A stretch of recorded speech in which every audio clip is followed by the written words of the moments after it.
जानिए कि optically active substrate जो है, ऑप्टिकली एक्टिव सबस्ट्रेट यानी कि प्रकाशिक अवयव वाला लेते हैं, जो हम कार्बन लेंगे वह कैसा होगा, वह जो भी हम एल्केन लेंगे वो ऑप्टिकली एक्टिव सबस्ट्रेट होना चाहिए, जिसके रिएक्शन के बाद ये पता चले कि वह क्लॉकवाइज डायरेक्शन में मुड़ रहा है कि एंटी क्लॉकवाइज डायरेक्शन में मुड़ रहा है। अब देखिए हमारे पास कार्बन एटम, जो कार्बन कंपाउंड हम एल्केन का लेंगे वह कायरल होना चाहिए। इस बात को हमेशा ध्यान रखिएगा कि कायरल कंपाउंड ही होना चाहिए, किसी भी स्टेट में कायरल कंपाउंड होना चाहिए।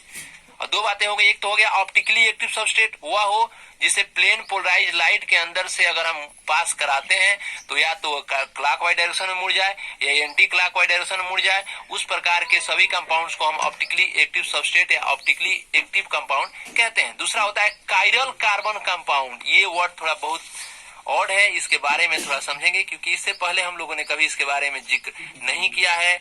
कायरल कार्बन कंपाउंड किसे कहते हैं इसके बारे में समझेंगे। यदि हमारा एल्केन, हेलो एल्केन में कार्बन की संयोजकता यानी वैलेंसी अलग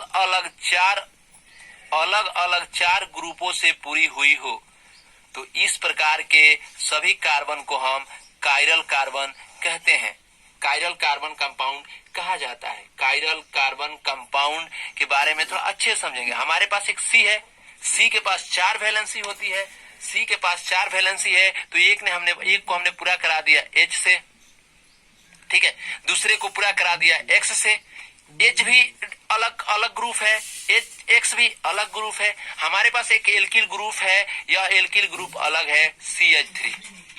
हमने देखा कि चारों संयोजकताएं अलग अलग ग्रुप से ना, जो इसकी वैलेंसी है चारों की चारों वैलेंसी अलग अलग ग्रुपों से ही पूरी होनी चाहिए, एक ग्रुप से कंप्लीट नहीं होनी चाहिए, सबका अलग अलग हो। हमारे पास एक नया है वह है R डैश। अब R डैश का मतलब हो गया C2H5।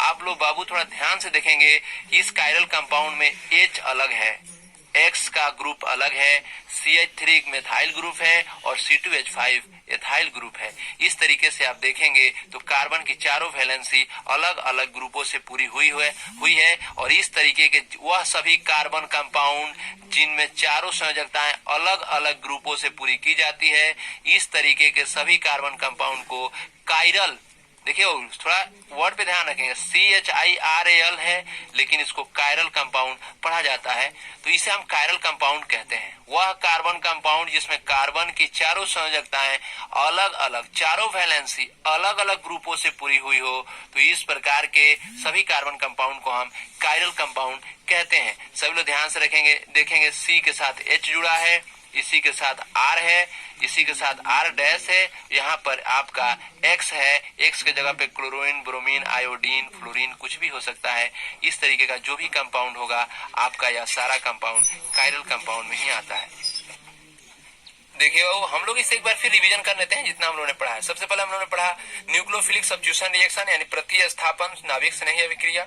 न्यूक्लियोफिलिक रिएक्शन में होता क्या है कि हमारे पास एक न्यूक्लियोफिलिक एटम होता है जिस पर माइनस चार्ज होता है, जो न्यूक्लियस को अट्रैक्ट करने की क्षमता रखता है, और जब यह हाइलो एल्केन में आकर के हाइड्रोजन के एक एटम को हटाता है और उसकी जगह को ले लेता है तो इस प्रकार के रिएक्शन को न्यूक्लियोफिलिक सब्स्टिट्यूशन रिएक्शन कहते हैं, जैसे कि मैंने आपको एग्जांपल ये समझाया था। ठीक है, उस बाद हम जानेंगे न्यूक्लियोफिलिक क्या होता है। हम लोग फिर उसको रिवीजन कर रहे हैं, थोड़ा ध्यान से सभी लोग सुनेंगे। न्यूक्लियोफिलिक एटम में हमेशा नेगेटिव चार्ज होता है और वह